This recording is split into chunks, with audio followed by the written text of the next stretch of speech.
So the way that you show up is unique and certain people are going to identify with that.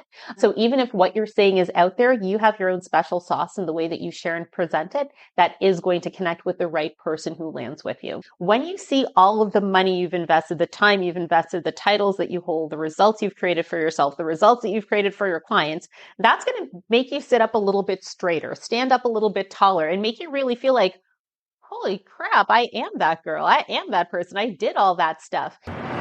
Welcome to another episode of Listeners to Leads, where I'm helping podcasters launch and maintain a lead generating show. I'm your host, Alicia Galati, the CEO and head podcast strategist behind Galati Media, a full-service podcast management company. On this show, you'll hear my guests and I discuss everything it takes to launch a successful podcast and keep it running. If you're ready to get leads, land speaking gigs, and create deeper connections with your audience through your podcast, then this is the show for you. Today on the podcast, we have Simone Richards. I am so excited for you to hear this conversation. We're talking all about visibility and how to really use visibility to create awareness, buzz, and credibility around your topics that you are talking about to your audience. We give you a little bit of like pep talk stuff and mindset work around putting yourself out there when you're afraid to. Lisa has a fantastic tip on how to really be strategic and list out how awesome you are. And I absolutely love that process that she walks us through on how to really boost our confidence. We're also talking about how she is going to be launching her podcast in Q2 and what her process looks like and has looked like before this point, and what she recommends for people who are thinking about launching a podcast but aren't really at that point where they're ready just yet. So be sure to listen in for that. With that, let's welcome Lisa to the show. Hello, Lisa. I am so excited to have you on the show today. If you could just start by telling us who you are, what you do. Of course, I'm so happy to be here. Thanks for inviting me to be on the show, Alicia. My name is Simone Richards. I'm a PR and a visibility strategist, and I work with online coaches who want to get seen everywhere. So if you're an online coach and you are tired of dancing on TikTok and Instagram stories and posting reels, and you're finding it's not actually bringing in clients for you, or you don't necessarily want to be dropping $6 a lead on Facebook ads, I love to share with people, here is how you leverage other people's platforms. There is somebody out there who has a crowd of your ideal clients hanging out, whether that's reading a blog, listening to a podcast, in a Facebook group, or part of a mastermind. Learn how to get access to that audience by bringing value to them, and then bring warm, qualified leads back to your audience. So my clients end up getting featured on the podcast that they've always dreamed about being on. One of my clients went from never being on television to doing well over 50 segments with Fox on health and fitness in the last 2 years. Wow. They get featured on sites like Forbes and Inc. So I really teach people how to build their authority, their buzz, and their credibility. Oh, you're speaking my language. I love all of that so much. So from the visibility side, let's just jump right into it. You talk about the ABCs of visibility. What are those? Where should people kind of like, or should we backtrack and say, where do people start? And then do we go into the ABCs? Which one do you recommend? ABCs are the perfect place to start. So I have what I call the ABCs of visibility. And what this comes down to is intention. What is the purpose of being seen? And I think that's the first question we need to ask ourselves anytime we're looking for visibility. We're not trying to get seen just for the sake of it, most likely. There is a need that we want to fulfill. So let's be clear on the intention first, because that's going to dictate where the right place to be seen is and what the right message is. So I can break down what the ABCs stand for.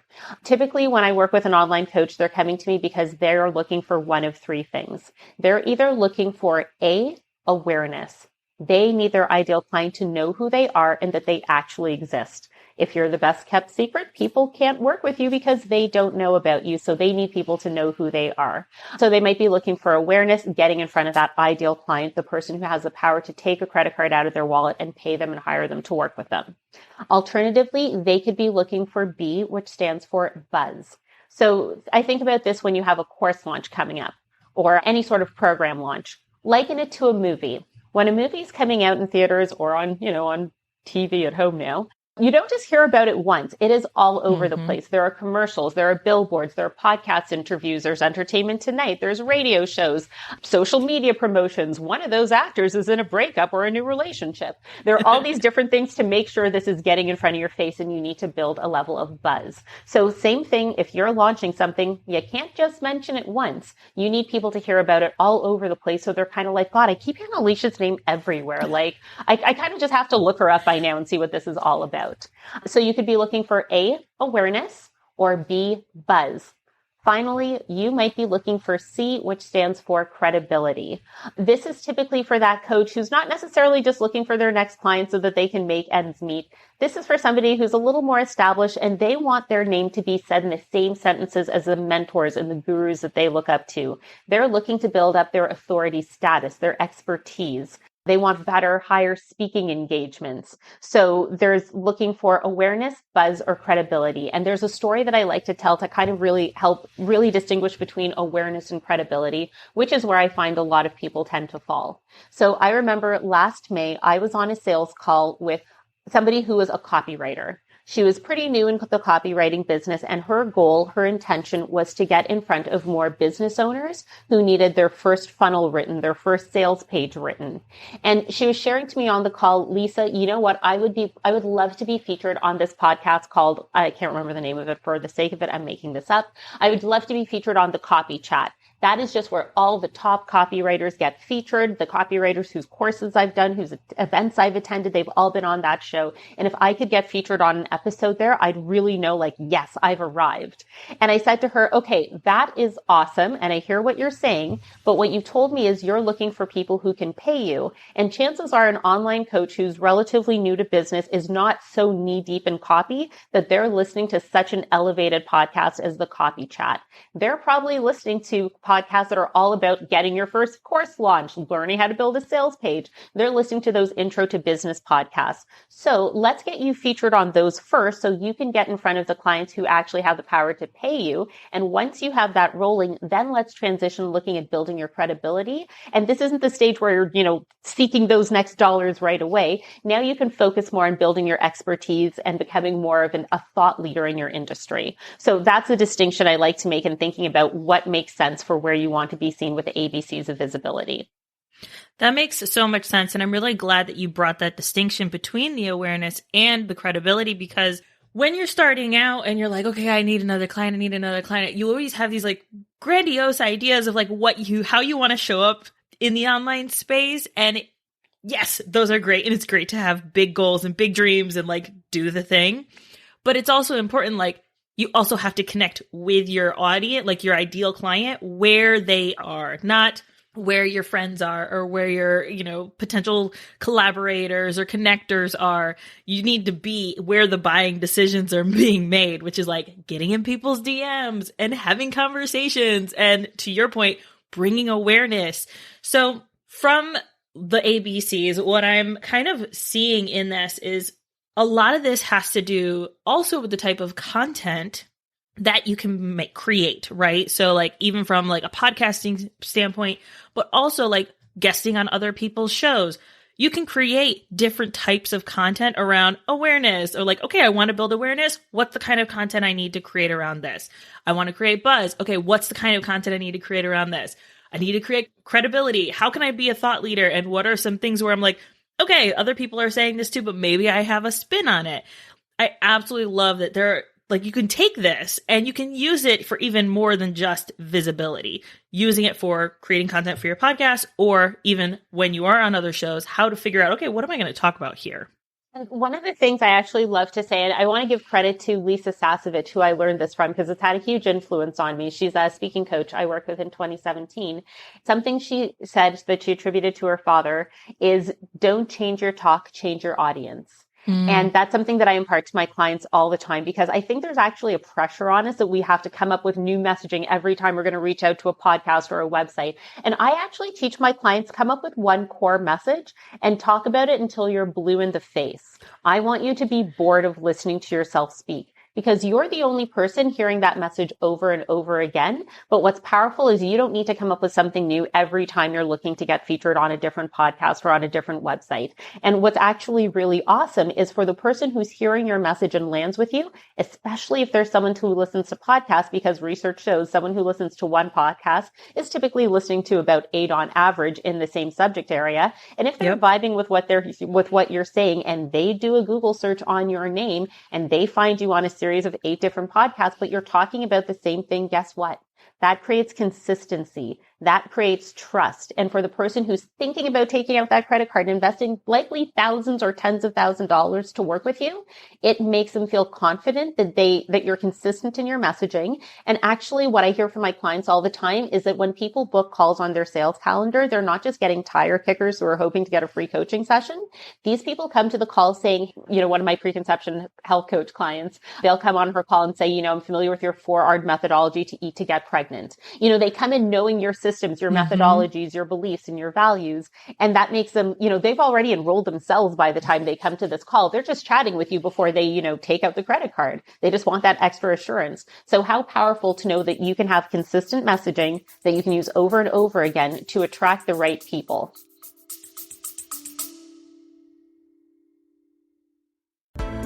You put your heart and your soul into your show.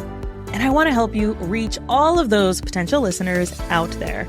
That's why I'm excited to announce my upcoming podcast marketing workshop. It's about giving you practical tools to grow your audience. You'll learn the secrets to getting your podcast discovered, attracting your dream listeners, and boosting those download numbers. This workshop will be hosted live with a replay available on April 30th. You can sign up by going to galatimedia.com/workshop. Let's grow our podcasts together. Yes. One thing that we've been talking about a bit on the podcast lately has been you can't give too much. And I want to know your thoughts on it. I think we're aligned on that when it comes to sharing your message and giving value. To your point of what you just explained with that client, like, you want people to be like, okay, yes, I know your formula. I know what you have to say about this. And yeah, I could probably do it myself, but I don't have time to. I don't want to do it by myself. So here's my cash money dollars, and I want to work with you. Yeah. Okay. So here's the truth for everybody. Everything we do is Googleable. You can find it for free on the internet. Want to learn how to get on podcasts? You can research it, but people still buy my course anyways. One of the most powerful pieces of feedback I actually got, because when I'm opening up doors for my 6-month program, I do a 2-day intensive workshop before. I'm actually extending it to 5 days to give people more time. And one of the people who enrolled the last time, she said to me, I couldn't believe that you gave away so much information in 2 days. Like, I was literally like, if this is everything she is giving me for free, what am I going to get in 6 months from her? But what's also awesome above the content itself was how she felt like this person is so generous and I want to model after that. So my intention is always, how can I make sure that anyone who steps into my world, whether it's listening to this podcast, coming to my free workshop, regardless of if they hand me $1 or not, how can they leave richer than they came? And that kind of generosity is felt energetically by others, and it attracts people. It creates a certain level of reciprocity, to be honest, because when I'm giving so much, people are happy to give back. So you're not going to be able to give away so much that your clients can't do it without you. They're always going to need that accountability. There's always, I take for granted all the little things I've accumulated about visibility over 20 years. And my client comes to me with one like little hair of a problem, like, oh, just shift A, B, and C and it's done. And they're like, oh, I didn't even think about that. I just had a call like that before this podcast interview. So you can't give away too much and you can't be too generous. Like, everything I've learned in 20 years, like, you can't listen to me in 90 minutes on a webinar and take that and build a business with it. Like, you literally can't. You're going to need a bit more. Yes. I love that so much. So when you're pitching yourself, there can be this imposter syndrome, it's Googleable. Everyone else is talking about it. I don't know if I really have a unique story to kind of spin with this. How do you kind of approach that fear of putting yourself out there with yourself as well as with your clients? Yeah. Okay. Really, one of the things I know we had like a different conversation in mind, but I do want to share a tool that I give my clients and that I actually share for free in the workshop that I host for people to do. And that's creating what I call a not so humble brag sheet.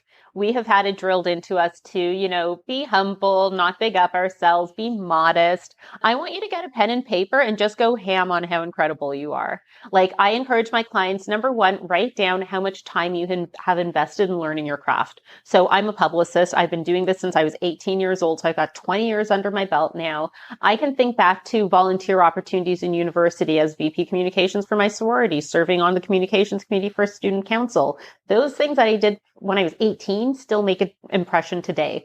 Add that into my internships, my jobs, all the companies I've started. Like, write that all down on a piece of paper. Tell me you don't spill over onto page 2. Write down all the money that you have invested, because that's a whole new conversation. The money I invested in undergrad, my postgrad certificate, and a writing certificate. I did unpaid internships for 6 months. Like, that cost me money. I still had to eat and live. Then I did certifications. I go to conferences all the time. Those cost flight, and those cost hotel rooms, and those cost money. Add up all those investments that you have put in. Then start listing out, what are the results I've created for myself? I think about the business that I have built for myself. The fact that I book 10 podcasts a month, that's kind of cool. Think about the results and list them out again. I'm getting real long here, guys. This is going to be a long sheet of paper for you. List out the results that you've created for your clients. How cool is it to list out all of my clients who have gone from never being anywhere in their lives to being a well-recognized expert? List out all of that. When you see all of the money you've invested, the time you've invested, the titles that you hold, the results you've created for yourself, the results that you've created for your clients, that's going to make you sit up a little bit straighter, stand up a little bit taller, and make you really feel like, holy crap, I am that girl. I am that person. I did all that stuff. And that can serve to you as a reminder that you have all of these unique talents. You've created all of these incredible results, and your voice deserves to be heard. Your message deserves to be put out there. What you're saying, even though other people say it, there's a different way. I think about other publicists in PR and visibility, and I'm friends with a bunch of them. One of them came from Florida to my wedding. We both have online PR businesses, and I'm on her podcast all the time. We're totes BFF. I think about when I talk to them, like I have my ladder of publicity. They have their pyramid of publicity. Like, we actually have really similar things by virtue of the fact that we all create the same result for our clients, but we all have our own specific spin that we put on it, and certain people resonate with us. I come off like a super peppy, energetic cheerleader. Some people like that. Some people are like, I cannot listen to that girl speak. Cool. I'm not your person. You're going to find somebody else who has the same message as me and says it in a different way that lands better with you. So the way that you show up is unique, and certain people are going to identify with that. So even if what you're saying is out there, you have your own special sauce in the way that you share and present it that is going to connect with the right person who lands with you. I love all of that so much. To add to it, like, your results, your personal results are not going to be the same as someone in your industry's personal results. Your client's results might not be the same as their client results either. And so you're going to be able to share like those different spins. And one thing that I always tell people is like, have something that sometimes rub the industry the wrong way. Sometimes have things that kind of put you as an outlier, so that it's like, a lot of people will say, launch a podcast in 2 days, launch a podcast in a week, launch a podcast in 2 weeks. And I'm like, no, 2 months. Like, build that awareness. Let's go back to like the ABCs, right? Build that awareness, build that buzz, build the credibility, like talk about your stuff. Like, I'm able to say that. I had someone come to me and be like, hey, you're copying my business. We have the same thing. And I was like, actually, no, we don't. You work with this type of person. I work with this type of person. You talk about launching in 2 weeks. I tell people not to do that. Mic drop. Goodbye. It's so interesting because, number one, yes, you have to have that line in the sand of this is who I'm for and this is who I'm not for. This is what I believe in. This is what I don't believe in, because being vanilla like doesn't attract anyone to you. You gotta be pistachio, as a dating coach once told me. I love that. I actually like to say I'm rum raisin, the flavor that nobody picks at Baskin Robbins, but it's the only thing I ever order. And my husband's like, that's super weird. I'm like, shut up. It's amazing. Me and my parents keep Baskin Robbins in business with that one. But you want to be divisive. You want to stand for something. And the other thing that I want to share, we were talking about collaboration over competition before. And, it's not to say there isn't copying done in the online coaching industry, and people absolutely get to keep an eye on, is someone using my name or my trademark or whatever. But funny story, I was on Brittany Gardner's podcast a few weeks ago, and I saw on her Instagram stories that she was launching, I think it's the Online Business Accelerator, or the Online Authority Accelerator or something. And I DM'd her and I'm like, my program's launching. It's called the Online Visibility Accelerator. She's like, oh my God, we have the same program. It's off by one word. And I'm like, yeah, yours does this, mine does this. And she's like, that's hilarious. Great minds think alike. I was like, 100% have a great launch. She was like, you too. Yes. Like, celebrate it. I love that. So you are planning to launch a podcast and you're kind of like in that beginning phase. For anyone who's like, Alicia, I've been binging your podcast and I still haven't taken that step. Where are you in that process? What does that kind of look like for you? And I know you have some tips for people who aren't really ready just yet. So it's so funny to be on this podcast today because I think it was yesterday or the day before, I got an email from somebody who I've known for maybe 2 years or so.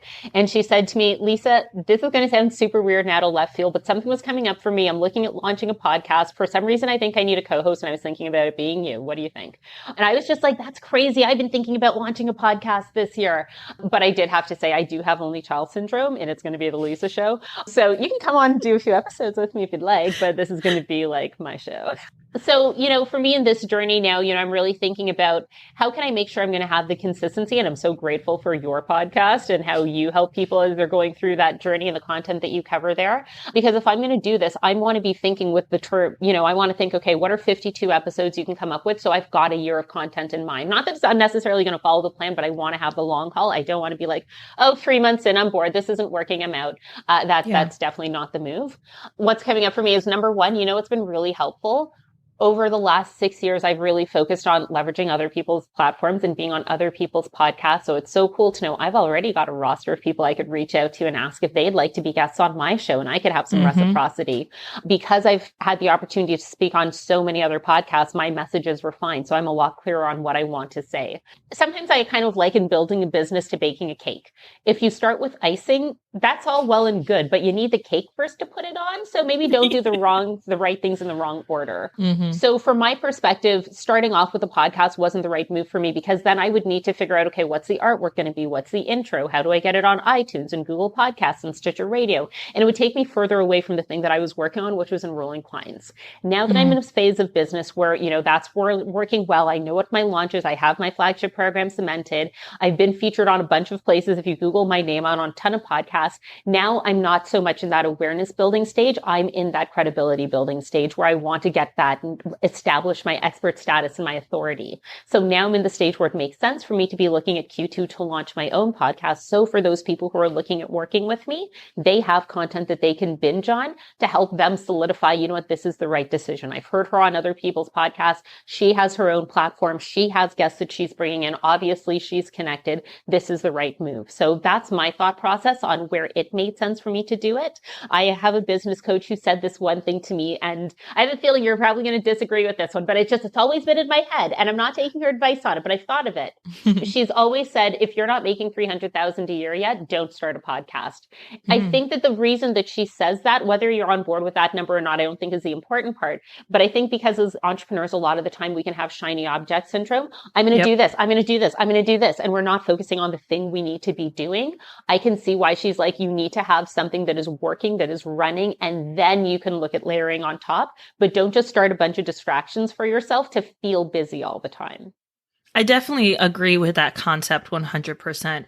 I was recently talking to someone, they got on a call with us, they had found me via my website, and they were like, yeah, so we're shifting our business and we need help and support with it. And I was like, yeah, no, we're not going to work with you. Like, we don't work with people who are like just starting or are, kind of moving or shifting their business. You have to have a solid message. You have to have a solid audience. You can book a strategy session and we can chat through like how to do this stuff, but I don't have the capacity to teach you all of those things. Like, you have to have your brand colors. If you don't have your brand colors, I'm not a brand strategist. So you need to get that stuff done ahead of time. So I definitely agree with that concept. And to the shiny object syndrome, there's so much in the online space. And I'm going to get on my soapbox for a second of multiple six-figure business, $1 million business. You can do it too.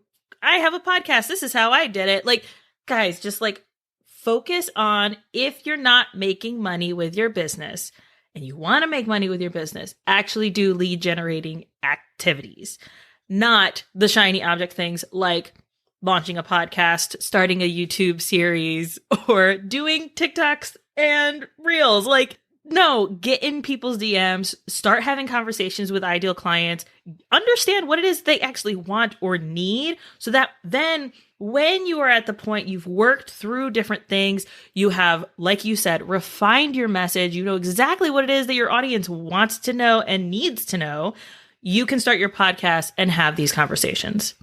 It's so important to know the difference between content and visibility. And I find a lot of people are wrapped up in the content game. What's the latest thing I need to learn on Pinterest? What's the latest thing I need to learn on TikTok? Ooh, I should be doing Instagram Reels.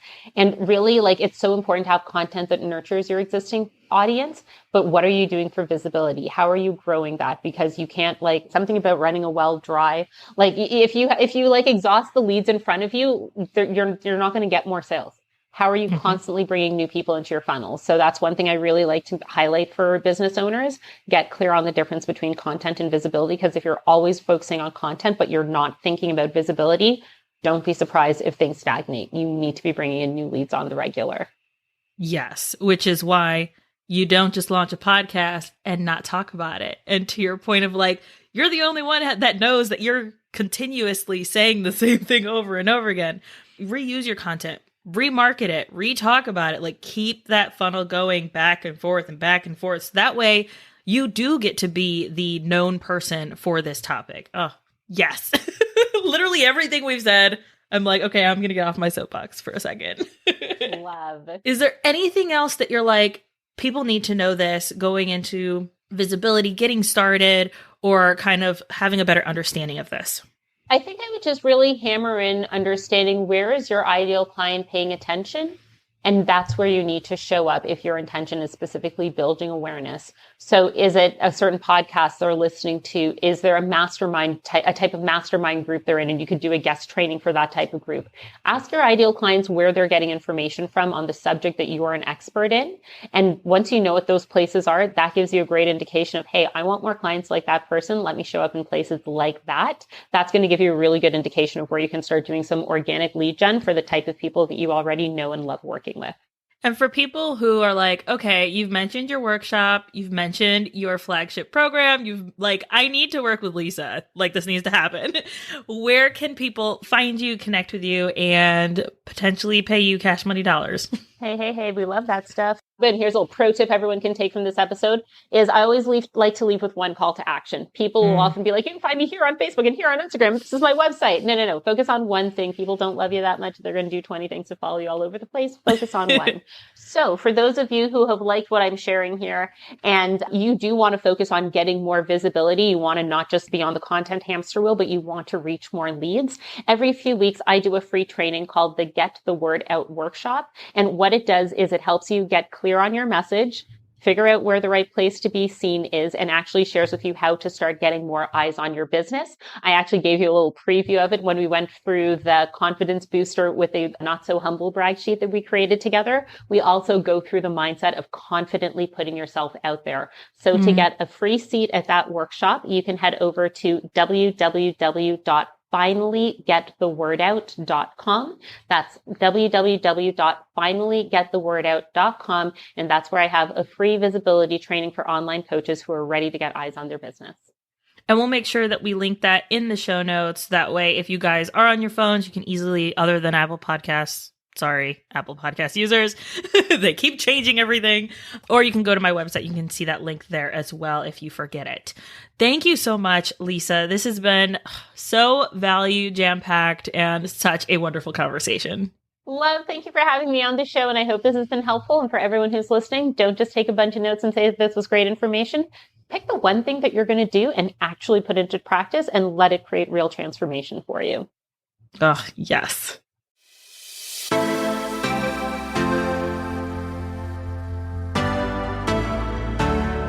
Thank you so much for listening to this episode of Listeners to Leads. If you found something in this episode valuable, I would really appreciate it if you shared it with a friend who you know would also get value from it. Want to send me a message? My favorite place to hang out is Instagram. You can find me at alicia.galati. Let me know what your favorite takeaway was from the episode. And don't forget, turning those listeners into leads is actually easy.